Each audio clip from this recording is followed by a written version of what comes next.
Hello everyone, welcome back to the channel. So today we're going to do a follow-up of talking about the Type X3 hardware, and today we're going to actually go through the upgrade of the components. So in the last time we talked about the base X3 unit I had, which is the 405 model, and this one had an i3 processor at 3.3 gigahertz and 4 gigs of RAM, and it had a NVIDIA 640 inside. So I've already taken out of the components and installed the new ones, which we'll go over in a second. But I figured we have thousands of videos of people installing hardware, so you didn't need to see me do this. But this is the stock GPU that came inside the Type X3 right here. This is an MXI right here. And once again, as we said, this was the 640. So it's an okay graphics card, but it's the lowest model right here. So if you're going to be doing anything with the multi-image, some of the base, the main games, stuff like that, they'll play fine. But if you're going to be trying to play Type X2, Type X3, ES3 games, Ring Edge, any of those stuff, you may want to switch out to a power for a stronger graphics card. So I switched that out. Let's put that back. Also, the RAM I switched out for just some faster speed. This is DDR3. This is the stock DDR3 that came inside the unit. It's 4 gigs. Came inside this unit right here. And one note about the RAM. So the Type X comes in different hardware configurations. It comes with the i3, an i5, and then some rare versions is the i7, right? Well, you can put any kind of RAM in here and manufacture in here, but it has to match up with some of the package specs that were released in the hardware, released in the arcade. So in the arcade, they came with an i3 model right here, which had 4 gigs of RAM. You had a i5 model CPU that came out with 4 gigs and 8 gigs of RAM, okay? And you have a i7 that came out and it had 16 gigabytes of RAM. So the kicker is this. I can install an i5 in here and put 4 gigs of RAM or 8 gigs of RAM, right? The i3 that came with in here, I can keep the 4 gigs of RAM, or I can bump it up to 8 gigs of RAM. If I install an i7, which I did, the configuration for the i7 came out with either 4 gigs of RAM or 16 gigs of RAM. If I try to put 8 in here, there's a watchdog or like a security protocol that will come and the system won't boot. So just keep that in mind, that you make sure you put in whatever you're upgrading to matches up to the pre-configured specs that was in the units. Otherwise, the unit just won't boot. And then you'll just have to change the configuration and it'll boot right out fine. Anyway, that was just a quick note about RAM. So here we go. Here is the default CPU that came with it. That was, like I said, an i3 2120.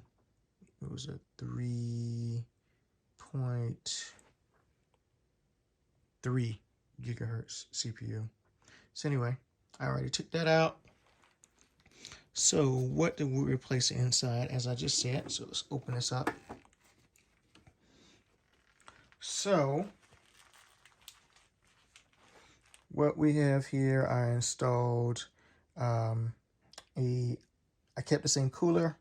I can always upgrade if I want that. But inside here, I put the i7 3.4 processor, and that is a quad-core processor. Another note by this one right here, that was dual-core, so upgrade all the way around. GPU, I put a GeForce 660 Ti inside.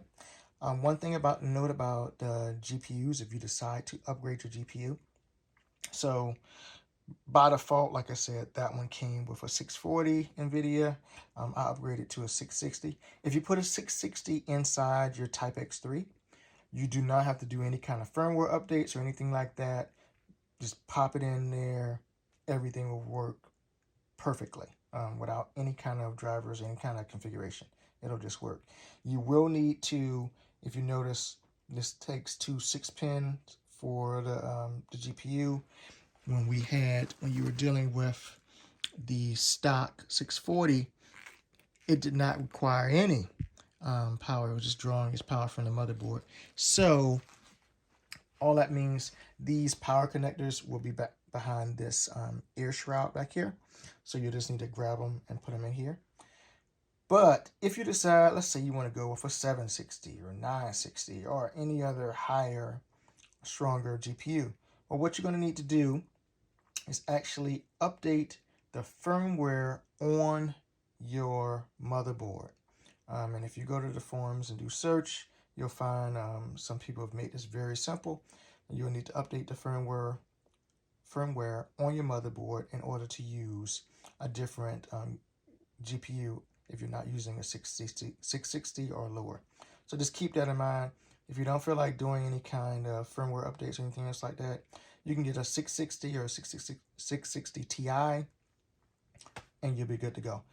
So far, I have not found any games that I've tried on with the multi that requires any higher than this. I haven't noticed any lag or anything like that.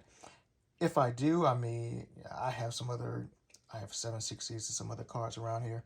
I can plug in this to try it. But so far, the 660 Ti has done me well, and I haven't needed to upgrade to anything stronger as of right now. Just as a note, most of the games, well, yeah, I would say all of the games in the multi are running at like 1920 by 1080p. So it's not going that high as far as resolution at all. So if you wanted to stick with this card right here, I think you'll be good to go. RAM. So I installed the i7. So like before I mentioned, I just have still 4 gigs of RAM in there. But the RAM sticks, I got some faster speed for the RAM. So I'm using some Hyper Blue RAM from Kingston that just some faster speed than the default one that came in the kit. But if you didn't want to upgrade your RAM, you could just keep what came in the system in there. I don't know if you'll be able to actually. There you go. So that's what I'm using at it. If I, like I said, depending on if I ever switch out that processor to maybe something else, I can go into 8 gigabyte configuration. Right now it's 4. Once again, I haven't noticed the need to go to 8 or 16 or anything like that, but you may decide to do a little bit more things with your multi than and you may need more RAM. But anyway, so there's all your upgrades that I did basically. New RAM, a new CPU, new GPU, and obviously I would recommend, while you're upgrading your system and everything else, go ahead and do a nice clean. So when I came in, I cleaned out the fan. It had a lot of gunk inside of it from years. Clean out all the dust. Reapply new thermal paste. Obviously clean out all of the connections. Get all that dust and stuff that'll be in these systems that are laying around for years and stuff. New GPU. Obviously clean that out and everything else. And there you go. So full setup of the system, and I cleaned out my power supply as well. But there you go. So that is the upgrade for the Type X3 hardware. It runs great. We'll come back with another follow-up video of showing off some of the other games I think I showed last time, just the cave configuration of the cave multi-games on there. There's many different games and systems on there, so we'll follow up that with a different video. But yeah, if you have any questions about this, please let me know, and I will respond in the comments. Please like and subscribe. We're trying to grow the channel this year. And yeah, if you got any questions, just let me know. Other than that, I will talk to you all later. Peace.